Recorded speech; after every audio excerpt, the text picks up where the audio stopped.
Welcome back to our data center development series. This is really the second of three episodes, three webinars that I'm doing with Emmanuel on the topic of data center development. In the first episode, we really focused on demystifying data center development. And we talked about the state of the market, data center development market. We talked about how real estate developers and others might want to approach this fast growing segment of the infrastructure and commercial real estate world. So maybe today, why don't we really lean in on that? And we'll talk a little bit deeper about, say you're a real estate developer or you're a real estate owner and you want to break into data center development. What do you need to do? What do you need to know? Maybe we can jump into that. But first, let me introduce myself. I'm William Sankey. I'm the co-founder of Northspyre. We're one of the leading purpose-built platforms for real estate developers and real estate owners working on complex mission-critical projects, especially ones that want to be very data-driven and how they approach running projects in a more predictable, repeatable fashion. So that's what I do. And I'm joined here with Emmanuel. Love for you to introduce yourself. Perfect. Thank you so much, William. Pleasure to be here. My name is Emmanuel Daniel, principal and founder at Alosner. Alosner is a strategic advisory firm advising on data center design, build, and operations, all the way from edge data centers to hyperscale data centers, where my goal is to help design better data centers, commission them faster, deliver them quicker, and operate them more efficiently in this power-hungry AI-centric world. Yeah, that's great. And you've been, Emmanuel, like one of the foremost leaders in the space. And so it's really my honor to have this conversation with you. And I imagine a lot of builders, real estate developers that are thinking about like, how do I get my foot in the door? How do I transition from I'm an office developer, I'm an industrial development developer, or another asset class? How do I make the leap from where I am? I think we're in an interesting point in time, especially in commercial real estate, where you have things like the office market has struggled a little bit, right? Especially the class B and C. And, there's been a lot less development in the office space. So you have these developers that are, they have a lot of skills and expertise on project delivery. And they're looking around and they're seeing the explosion of growth in data centers. You have industrial developers and that have worked on whether it's like manufacturing, industrial, or logistics centers and distribution centers. And they have some overlap in skill sets. And then you have, just the myriad of everything from multifamily developers and others, people that work on complex high rises.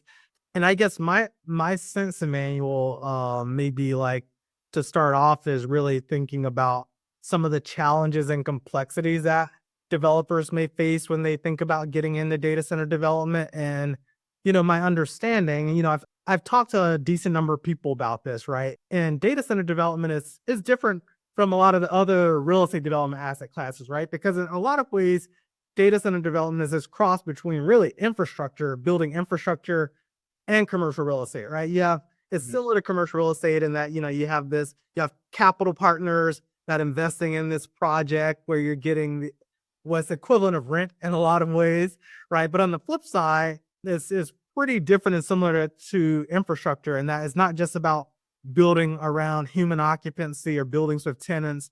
It's really about building this infrastructure for the digital age. And I guess maybe I think about like, as in a lot of ways might be more similar to the complexity of building telecom networks or power plants. So with that framing, right, like you sort of have this data center development straddling this world of infrastructure and commercial real estate. Maybe we could talk a little bit about just like, real estate developers wanting to make the leap over, and what do you see as like the viability of being able to do that? Yeah, no, great set of questions, William. The to set the context, like we had, data center projects are one of the most complex infrastructure projects in the world, right? I think that should be the undertone. No one gets into a data center saying, hey, it's easy, I'll build a data center, how difficult can it be? The appreciating the complexities is extremely important. Like we said, data centers are global power consumption for data centers is nearly going to be 4% of global electricity use, according to the IEA. So, but yet, in spite of this demand, many developers are struggling to deliver projects successfully. And the question is, why? Why is it so so difficult. If you look at the industry today, and I would say that if you speak to any data center developer, you would notice a large portion of first time data center projects run into serious delays, budget overruns, or completely stop. And we hear about this all the time. The news is full of such stories. Now, this is not because the people who started it lack vision, but it's purely because they underestimated the nuances that a data center has in comparison to commercial real estate projects. And some of these nuances are utility interconnection, commissioning, financing, orchestrating across dozens of experts, which you conventionally may not have to do. And in today's AI driven economy, failing to get it right could mean losing hundreds of millions of dollars in sunk cost, right? And that's what the challenge is, because they underestimate all these additional factors that come into a DC development. They get overwhelmed, right? And that's where it leads to all these delays. None of the leading data center development organizations today got it right the first time. So when someone who is doing it for the first time wants to get into this space, these are the challenges that they will hit, and these are the complexities they will have to face. That's great. And I thought I might get into this a little bit later, but I feel like this is a good point to talk about, just again, hone in on your background and experience, because I want to make sure the audience that's listening, they understand that this is not your first rodeo, and you're speaking from a place of, you probably built more data centers than there probably aren't that many people in the world that have built more data centers than you. So maybe you just talk a little bit about your background. Yeah. So I had a lot of experience. I started my focus with smart cities. I used to be, I used to do a lot of work with respect to human experience design for smart cities, where how do you make cities intelligent? How do you make them connected? How do you plan for the infrastructure at a city scale so that a city is able to provide better quality of services, better quality of engagement for its residents? That then evolved into me designing more sustainable and efficient cities and buildings. And how do you take that data to be able to create intelligent, connected, engaging buildings, as we would call it? Now, as the data center boom started in, that's where I took all my knowledge from cities and buildings and sustainability and got involved with data center design. So, as part of that, I advise a number of organizations globally as to how they should go about designing a data center. What are the considerations that they should focus on? How do they build their data center strategy? I work with organizations that come and say, hey, I want to do a conversion of my existing assets into a data center. How do I go about doing it? Someone comes and says, hey guys, I have hundreds of hectares of land. I would like to build a data center. Can you help me validate the worthiness of this land for it to become a data center? I've gotten into spaces where people said, hey, I would like to get into the AI boom and I want to convert my existing DCs into AI DCs. How do I go about doing it? Or I've also provided services where people will come and say, what do I need to do to become a data center developer? What do I need to focus on? I did this for a long time with my previous employer as part of my hyperscale deployments. I'm doing this now with a lot more organizations, first time organizations, existing organizations.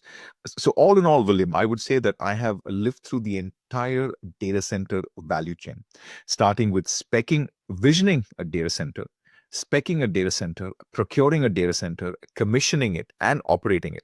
A large chunk that I think another problem that we very soon will get into, the pace at which we are building DCs, is how you're going to drive efficiency in operating these data centers. From an expansive global perspective, I've worked across 31 countries, delivered over 200 projects. The It's a little hard when you sit back and say, "Whoa, has it been that long? Has it been that many?" But yeah, those are all the knocks, scars, and wounds that I have that has allowed me to appreciate the complexity of a data center build out. Yeah, that's great. And I guess from where you sit, you're in a great place to help advise real estate developers that Mhm. might be thinking of making the leap. You mentioned a lot of times, every data center developer had that first project, right? So everybody has to start somewhere, but often that can mean a myriad of challenges and struggles and obstacles to overcome. As I think about like real estate developers that are well suited, and maybe, you tell me if I'm wrong here, but I tend to think a couple types of developers are probably better suited than others. I think about industrial developers that might already be working with like large utility loads, power capacity. They often might be well versed in like seeking special permitting that Yeah. you need to build more sensitive site selection with neighboring uses, and having things like power storage for generators where large amounts of fuel might be stored. So industrial developers might be more familiar and have some expertise there. I think about like office developers, especially ones with high tech tenants, where maybe they've had like on premise data centers and other specialized IT, AV equipment, and specialized infrastructure for resiliency and redundancy. And then I think about these sort of large scale mixed use developers, even ones that just work on like large high rises in cities like New York, where I used to be a real estate developer. And you're often accustomed to having to coordinate like project delivery around a lot of complexity, and making sure you have adequate utility service and infrastructure for a large scale project, and whether that means having include things like building transformer vaults and, like you said, like switch gear rooms and things like that that you might not even think about if you're building smaller development sites. So those are like the developers I think, in my view, are like the best suited to move over. Although, I imagine there's still all the challenges that you describe. Do you think I'm sort of in the right direction, or am I missing areas where you think even ones like multifamily developers or retail developers should be thinking about this as well? No, the I would say you said it very nicely, William. Mhm. There are a certain class of developers that are better at it, purely because let's take someone who wants to build a fab, right? We've heard, these fabs are in the news all the time because, with more compute power, you need more chips. How do you make chips? You need a fab. So someone who's gone and built a fab, they would understand it a lot better, because fabs, very similarly, need large volumes of land, need plenty of water, has got enormous power requirements, and the complexities tied to it. If you take that same logic and you apply it to industrial developers, people who build power plants, or people who build refineries or factories, the very similar as well. They have to deal with complexity of design. They have to deal with power requirements. They have to deal with water requirements. They have to deal with emission standards in terms of what they're putting out, what they're dealing with. They may have a lot more complexity when it comes to a refinery or when it comes to a chemical processing plant, but they understand the nuances of it. But what I would say makes DCs a little more complex is the mixed use of a data center in terms of the type of workloads it can host. When you are building, let's say, a refinery, its whole goal, soul, and purpose is to refine. It takes crude oil in, it refines it, and out comes the various combinations that you would get. But you're talking about a data center, you will have different types of services. You will have bare metal services, you will have colo services, you will have AI services, you will have upgrades to all these systems. And that's where the complexity, though comparable, is different. And you have a lot more variations that sets in. But specialized developers who build these kind of infrastructure know how to deal with these complexities. Unlike, let's say, okay, a multifamily developer. Okay, in multifamily development, you don't generally deal with these things. Now, yes, you do have experience where you have to get permitting. You have to take care of zoning. You have to take care of water. You have to take care of other development aspects in terms of how it's managed, what your easements are. But the technical complexities is not as high as you would have in an industrial site development. Now, that being said, you have guys that build warehouses. The Once again, warehouses are not as technically complex as a data center, and neither are they as complex as a refinery or a factory, as you would say, right? And this is where the variation comes in. I think that's a good point, William. You have different classes of developers that could make the transition a lot easier compared to others. And I imagine, I wonder what you think about. So let's say someone in the audience is a multifamily developer. They're building apartment buildings, Mhm. or even someone that is a traditional office developer. Are you thinking that, like, if they are able to bring in the in-house expertise with firms like Allison or others, that they're able to make that leap, or do you think would you like warn them against breaking into data center development? No, I wouldn't. I would, I would rather than warning, I would probably say that I would have them look at a few areas of expertise that they were not used to. For example, let's talk about the similarities, right? So when you are doing multifamily and what expertise they can build is they already have real estate expertise. So land acquisition, zoning, entitlements, working with the government, municipalities, counties, they do that extremely well because they have a higher volume of build that they keep doing. Capital structuring, they're probably champions at capital structuring, right? They know how to deal with debt, equity, JV structures, working with REITs and funds, which which a conventional hyperscaler may not know, right? This is where these guys really have the advantage. Construction management, they know how to work with architects, GCs, subcontractors, permitting and incentives, because multifamily has to do a lot with residents in that community. Nobody will probably know the local authorities better than these people. They may have a first name basis with all of the government officials there because you are building houses for your citizens, right? You keep your citizens happy, the government is happy. They also understand a very good mix of demographics, and they have the tenant perspective. You see, these are the strengths that these guys bring in, right? Something that the it's I mean, it's good you ask this question because these are some of the gaps data center developers will have because they do such large scale developments in areas that are outside of cities. Many times they struggle to get permits. Many times they struggle to get connected with the government, right? And these are areas that the multifamily guys excel at because that's what they do all the day. Now, gaps. What gaps do they have to fix? So when you're talking about power and utilities, they really have to understand how grid interconnection works. They have to understand dual feeds. They have to understand substations. They have to talk about PPAs. They have to talk about VPPAs, renewable PPAs. All these elements are not areas that you would deal in a multifamily. Okay, and one, for example, if you have a windstorm and the power goes out, everybody gets together to restore that power. You may be without power for a couple of hours to a couple of days. It really depends where you live. In a data center, if anything happens, you cannot be without power. You have a redundancy systems. You have redundancy for the redundancy systems. You cannot have an outage because an outage would translate to fines, would translate to penalties, right? These are some of the nuances that they have to start getting focused on. Connectivity, fiber density. When you're talking about multifamily development, yeah, you can have an Xfinity, you can have somebody else coming in, or Comcast, or what the players are.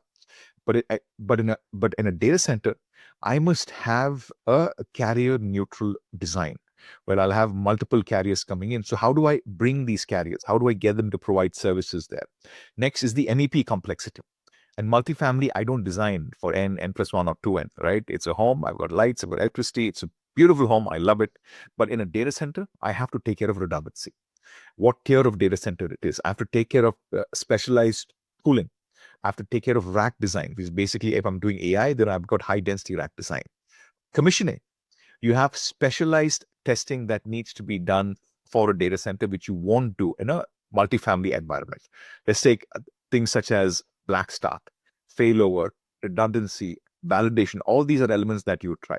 And finally is SLAs and uptime guarantees and COGS driven financial management, which a multifamily developer doesn't have to deal with. He builds the home, he gives it to you, you are happy, he's happy, the government is happy, and he's like, okay, have fun, all the best, take care. That doesn't work so well in a DC. And this is where it is. So one of the things I try to do is I try to say, these are your strengths, you should absolutely leverage them. But these are the gaps that you need to address. Once you understood these gaps and the timelines and the risks involved, only then should you start planning to get into data center development. No, that's really informative, and that's pretty nuanced there. So I appreciate you pointing out the strengths that they bring to the table and the gaps they might need to fill. I guess oftentimes filling those gaps means bringing in the specialized know-how and knowledge. And we talked a little bit about this already, but I'm, again, the technical partnerships, whether it is even, they're used to working with architects that lay out rooms of human occupancy, but often there might be, you will still need an architect, but you might need specialized firms that are doing things like that are dedicated to data center design. Some of the bigger players like AECOM or Jacobs or even smaller players, right? And the electrical distribution gets a lot more complicated. And I guess, obviously you're thinking a lot about MEP in a way that is at a whole nother level than you might on residential construction, which is even complicated to begin with. So I imagine working with, as you think about like the roster of, let's say, consultants or partners Yeah. that you want to bring into a deal that might not be traditional on a development deal, right? Like, developers are always bringing in an architect, a structural engineer. They tend to have a basic MEP engineer, right? They might not be expert at some of what you guys are dealing with data center development, right? They have a general contractor that might be versed in building homes or offices, lighting designers, right? Even landscape architects that are beautifying the exterior. But what are some of the casts, if you had to like just give a list of things, whether it's like IT integrators or network partners or data center designers or cooling, like what are some of the like characters that you say, hey, you need these people on your team if you're looking to make that leap? Yeah. So let's start with they may be similar, but I think it is the expertise in that cast that will start to vary. So with the developer and owner, they've got the vision, they've got the capital sorted out, right? So it's like, yep, we'll take care of it. The first thing is understanding utilities and grid interconnections. How do I go about getting a connection to the grid? What are the options that I have for my power sources? What percentage of that project do I have to do renewable sourcing? How do I deal with these offsets? Right? That's something you don't have to typically pay a large deal of attention on for multi. Next is going to be around design and MEP engineering. You have to get MEP designers who know how do you design the space for data centers, the complexity of airflow, the complexity of redundant design. Remember, data centers cannot go off. So you are designing that these things are going to run 24/7. They're also precision cooled environments. And that's what we tell a lot of folks. Commercial cooling in a building, right? And you know this very well, William, as you talk about set points, right? You said that if we go above a set point, below a set point, I will then have my systems that turn on and we'll try to maintain it at that set point for optimum human comfort.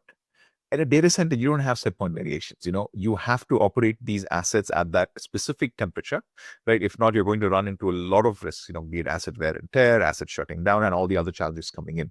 So design and MEP expertise that is able to take care of rack density planning, redundancy of systems, managing these systems.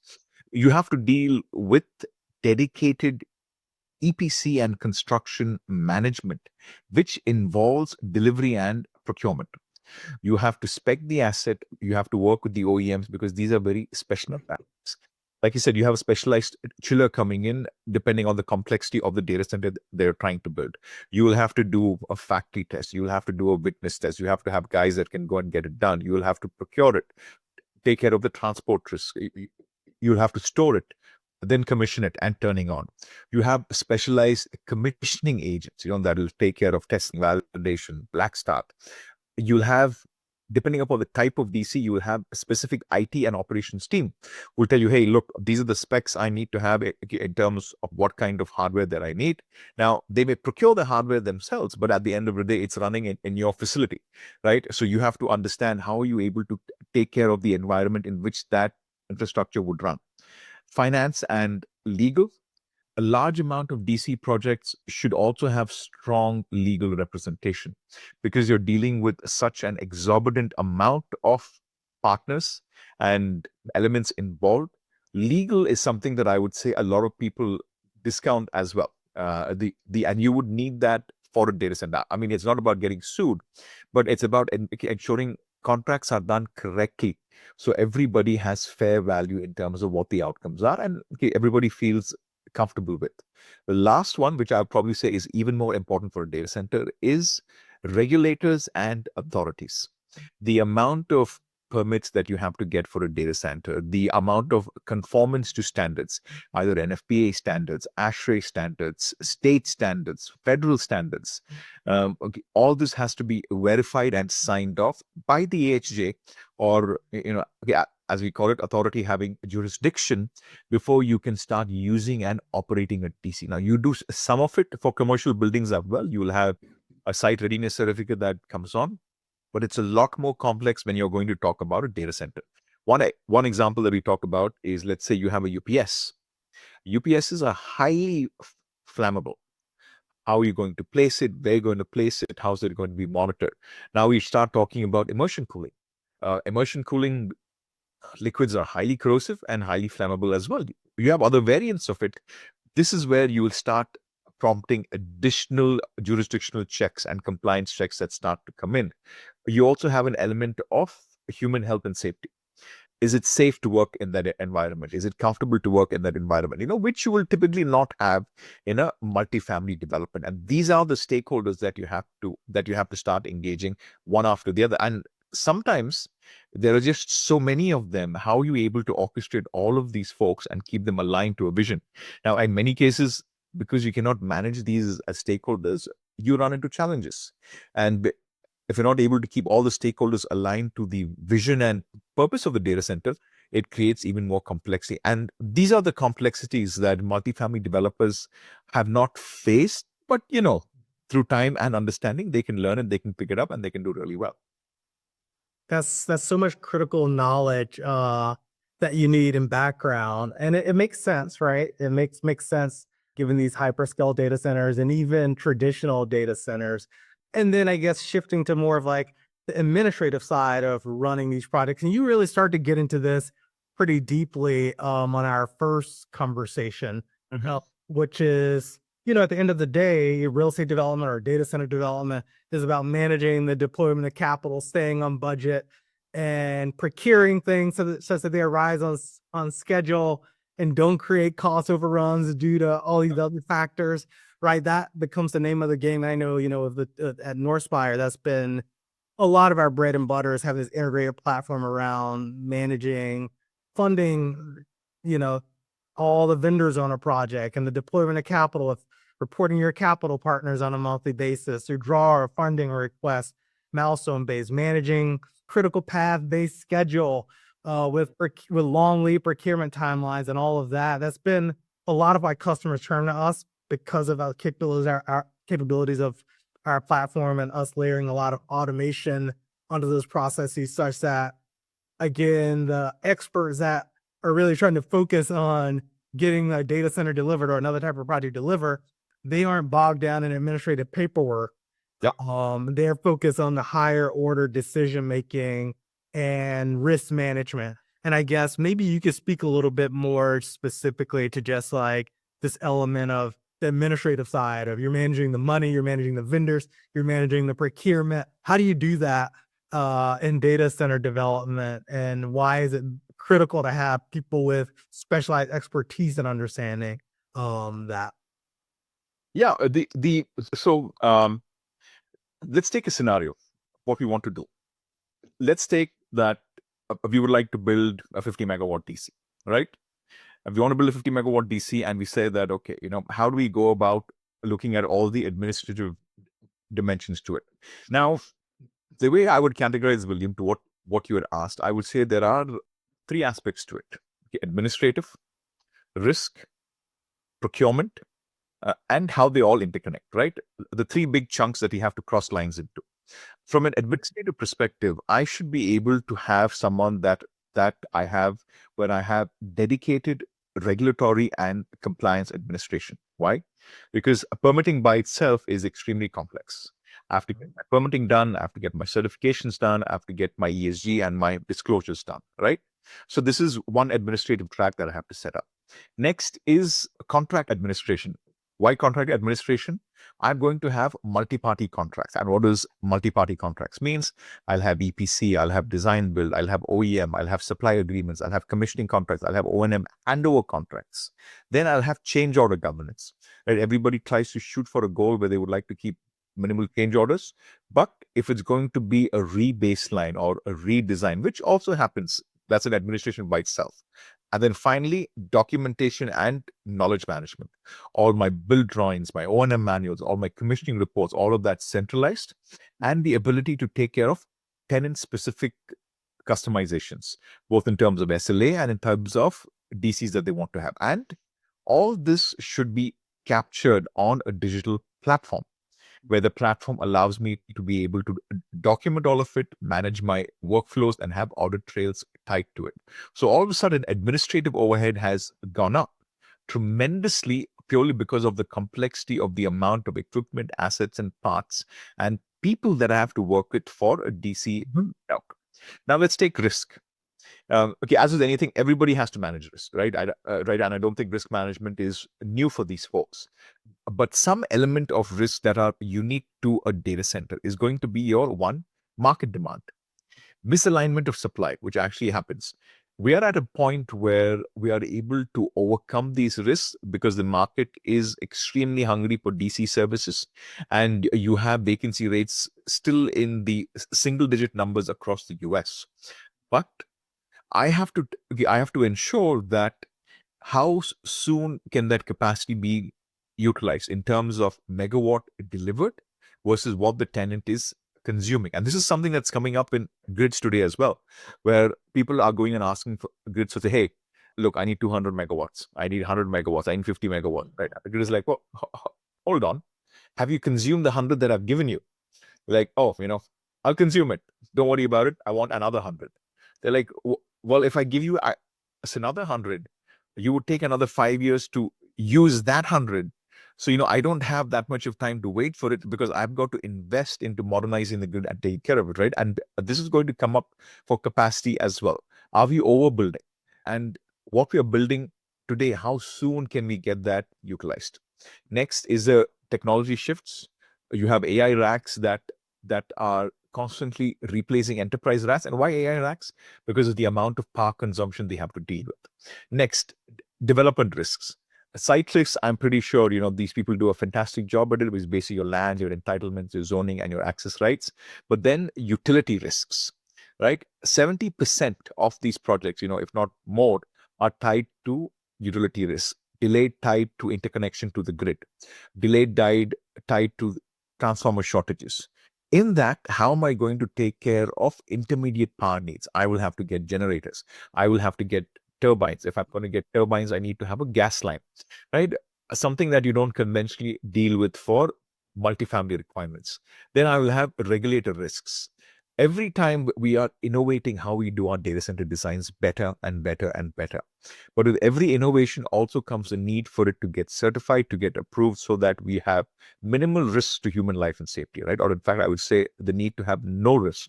Hence, working with regulatory risks in terms of what I'm doing, how I'm working out, right? If we find out something that we're doing is going to affect human health and wellness because of the way we're doing it, because data centers are new, we're constantly coming out with new things. Construction risks, scope creep happens all the time. The need to plan for redundancy is something that they have to manage. A supply chain risk, which we are dealing with all the time. You have assets that are 12 to 18 months out in terms of a supply chain. Safety risks. There are a lot of safety risks that we have to consider when we are building a DC. So worker safety, OSHA compliance, insurance liabilities. Underwriting a data center is a very complex activity, right? Working with the right insurance provider to be able to do that is something that we have to manage. Financial risks. You have cost overruns, that's common everywhere. You have currency and interest rate exposures, especially if you are building data centers in multiple geographies. And many of these hyperscalers have got simultaneous projects that run across the globe. Tenant default. This is something. If we decide to build and take care of, let's say, a 50 megawatt DC, we have started building on it, we have put orders in, we've started placing in, and suddenly the tenant says, hey, you know what? I changed my mind. There's no I change my mind here because as a developer, how much of that risk can I absorb? I then have to take care of deposit management. I then have to take care of, non-refundable fees. These are things that we don't conventionally work with when you're doing multifamily development at this scale and at this size. Then I'll have operational risks. And finally, mitigation approaches that I have to plan for all of these things. Now, you take that and you combine that with the need to drive procurement management, where I also have to oversee the management and delivery of long lead equipment. I have to manage and take care of the partnerships that I know, because I need all these experts to be able to work for me. And all of this combined together, how do I do it? Right? It is just too many moving parts. And that's where we try to say that the need for us to manage all of this on a structured platform that allows me to look at all of this in various aspects and create a unified view of designing and building a data center is something that we would like to advocate for. But that's all super fascinating. And everything you say there, Emmanuel, is whether it is this navigating all of this complexity, it's so relevant today, especially. I mean, I think I saw this chart about how data center development is almost overtaking office development for the first time, which has always been sort of like the number two biggest class of things being built outside of residential housing and multifamily. And so this is something that I think is these things you talked about are like so critical for every real estate developer. Even if you're not in that space today, you're probably thinking about it or trying to make sure you understand, because that could very well be where is where we are today. But moving forward, like you described, over the next sort of 5-10 years, there's just so much capacity coming online. I think I saw a study by McKinsey which said there might be about $7 trillion to spend on data center development over Yeah. the next decade. It's sort of remarkable to think about the scale of that, because if you just even think in the U.S. today, we spend about like $2 trillion a year on all of building construction, right? So Yeah. it's just the scale of what we're talking about here, which is transformative, and I think is something where on the side where I sit on the software side in Northspyre, to the point of things you're talking about, we've always been really dialed in on some of the things you mentioned. How do you track potential cost exposures? How do you see beyond the horizon on where things are headed? Risk, compliance on things like insurance levels, financial control. All these are just like areas that I think, we always tried to pioneer under one unified platform for project planning execution for real estate owners and developers. And I think all of this is even more applicable in infrastructure asset class that's even more complex, even more challenging procurement, even more specialized expertise. And I guess, grateful to be sharing some of the know-how from your brain, one of the foremost experts in the industry, to the audience here. So I really appreciate you taking the time. I guess this is part two. We've talked about in part one, demystifying data center development. Today, we just talked a little bit about, okay, you're a real estate developer. How do you break into data center development? And then we'll have a third conversation, which is on something really important that you touched on. All of these things are really difficult to achieve without a bit of digital transformation. And so a lot of, development teams are somewhat old school. Maybe they're sort of mire in complex, convoluted spreadsheets or just like legacy systems that were maybe built for general contractors or property managers, but they weren't really things that like help you execute at a level of like excellence and complexity that you need to, especially when you're dealing with projects like data center development. So our next chat, we're going to get into digital transformation and what that means for people looking at data center development. So thank you again, Emmanuel. Perfect. No, thank you so much, William. I'm glad to be with you on the call. And thank you so much for the opportunity to share my learnings. And thank our audience. Thank you all for listening. Thank you.